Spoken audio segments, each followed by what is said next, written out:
So you'll have to excuse the, I'm gonna turn the beeper off. You'll have to excuse the thing right there on the right side of the screen. I don't have a really good suction mount for my camera yet. I haven't used a cheap one that it come with, and I can't mount it. I can't quite get it out of the frame. So, anyways, just got back from mulching all day today. Back down here at the pond. Finally got the fire burning. So now I'm tracking down here. I'm gonna start pulling some of these weeds out and get them on here. That way they can start burning.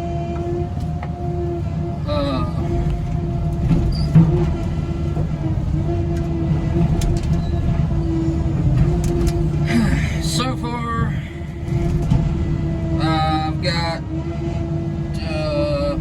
15 hours on the new machine so far. I really like it. There's a couple of things about it that so far I found out that's kind of particular about. One, this thumb, really it all centers around the thumb. These cat thumbs are notorious for being real bendy, I'll put it that way. They're made out of a softer metal, and they also don't have a ton of cross support and bracing. It's just those little pieces of 2-inch pipe basically that keep the tine straight. Well, I grabbed a hold of a tree yesterday and tweaked the last probably bottom 6 inches of the thumb, which there ain't really nothing. I talked with my salesman and I talked with my friend that has a 309. I think we've come up with a plan to put some extra bracing in there, but for now, just gotta be careful with it until this pond job's done and I can get it up to the shop for a couple days and fabricate a cross brace in there. Getting a little jerky there. Been running the skid steer all day. I ain't used to how fast this thing is still.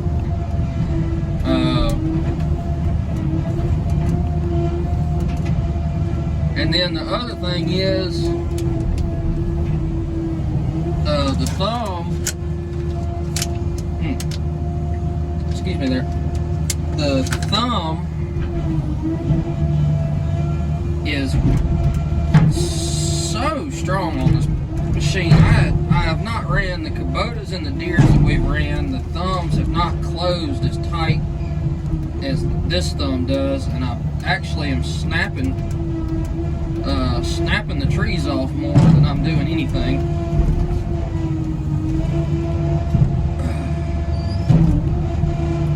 So I gotta be real careful with that. But other than that, I absolutely love this machine. It's got a ton of power. I picked up I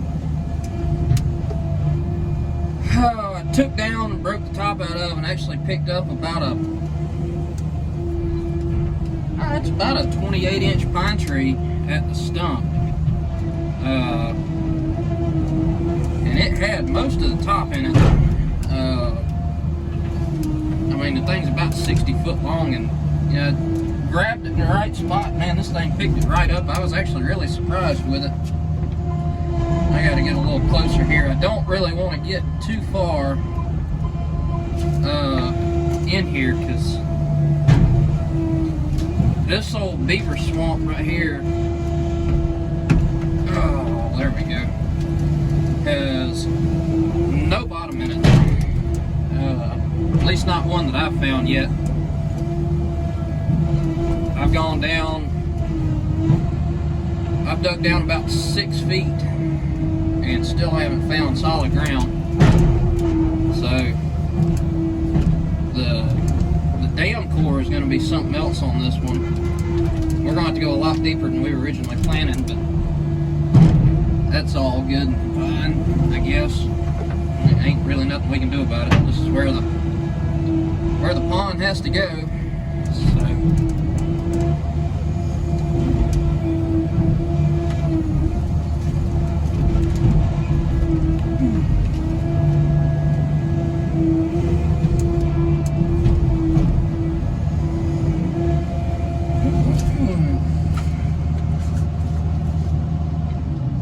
But it ain't nothing special. I think I'm gonna try to grab this maple tree right here in front of me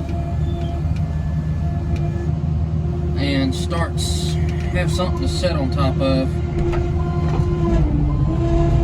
Get spun around here.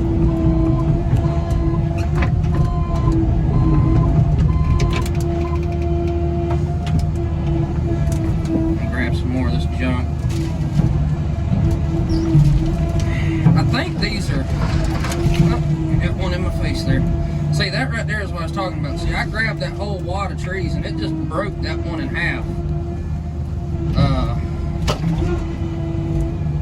Man, these things are unruly. Now, I ain't planning on editing out any mistakes, so y'all see me screw up, y'all are gonna see me screw up in real time. So.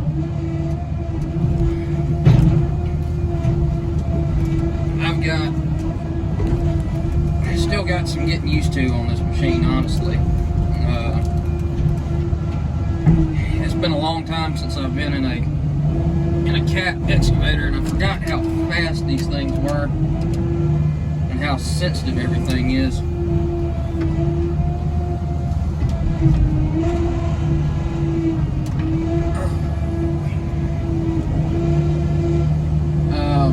I'm gonna try to figure out a way, speaking of earlier today, I'm gonna try to figure out a way to mount the camera in the skid steer. I don't have a real good spot to put it. So I'll have to figure something out on that, because I think y'all will really enjoy some of the mulching and skid steer work that we do alongside everything. So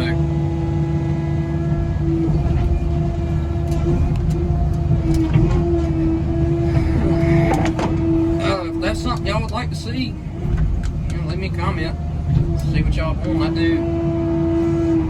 We do a lot of everything around here. And the top's stuck up in the,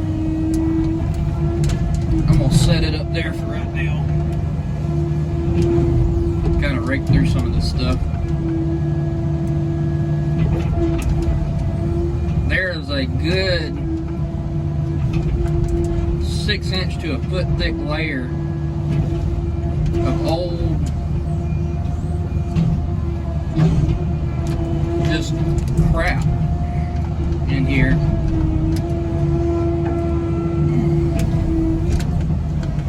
Now it's real hard to get it all cleaned up without getting all this mud mixed up and stirred around.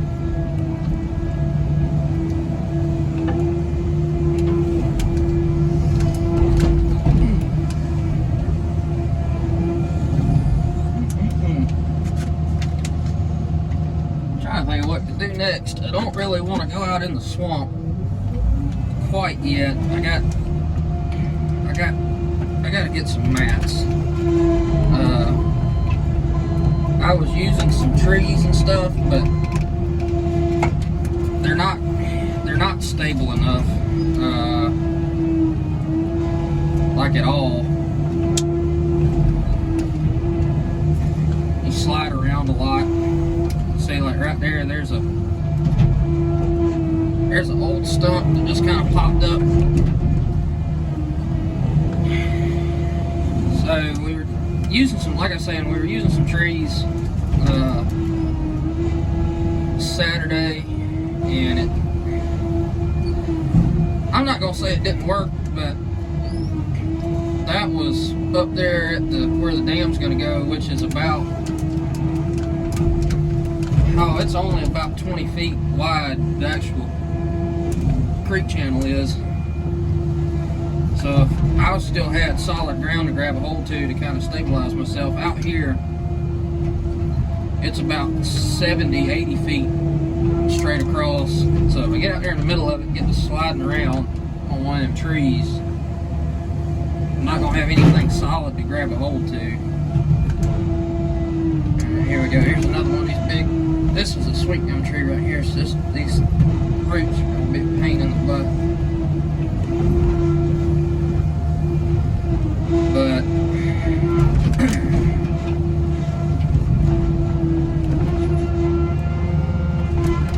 there we go. Finally got that one broke. So I gotta get some mats. Let me go up a little higher. Here we go.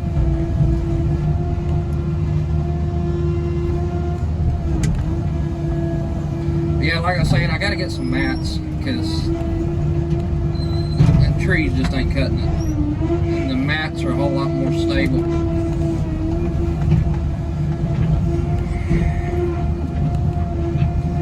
So we'll just work from the edge from now. We got a. I had gotten a little Kubota Mini out here back in the spring. Cleared about a half acre of this already, and it did okay. There was a lot of stuff that I just couldn't do with that machine. So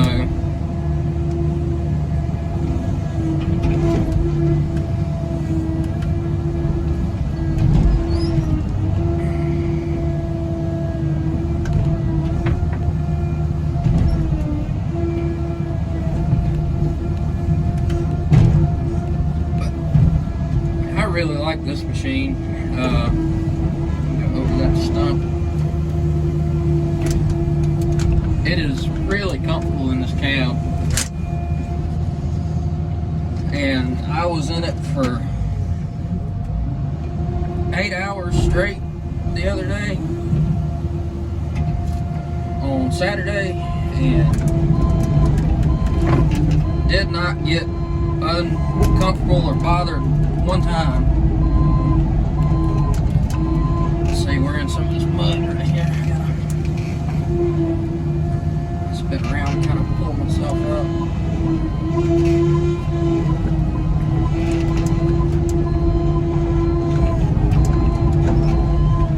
Let me get this little stick right here for but yeah, didn't get too uncomfortable once in here. And the funny thing is,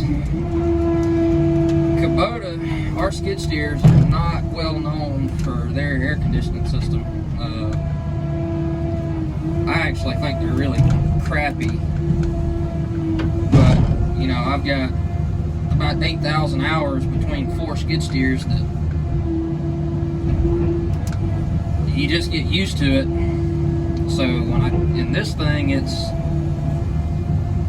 cold in here, and when I say it's cold in here, I've been cycling this thing between off and low fan speed through the hottest part of the days, which right now ain't too bad, but it was getting up to about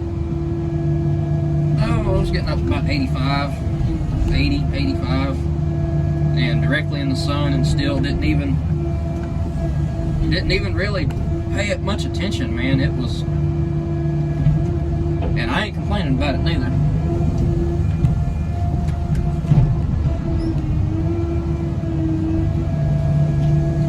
But this video is running on a little long. I just kind of want to hop on here and BS for a minute while I got started out here. So I'll definitely get y'all some more content as we get going.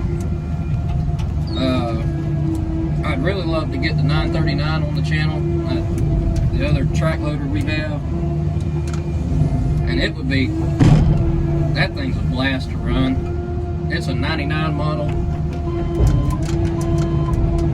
and it's got more power than you could even think about needing. So, y'all do me a favor and like, comment, subscribe. I'm gonna shut this thing off as soon as I get this big maple tree, or this is a poplar, excuse me, up out of here.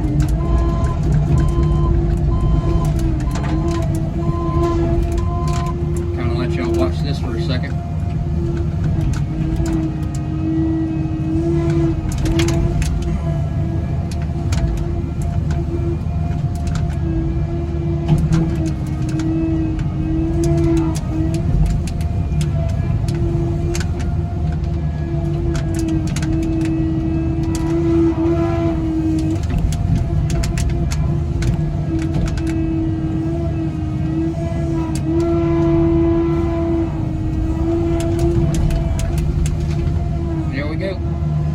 Alright guys, so yeah, y'all like, comment, subscribe.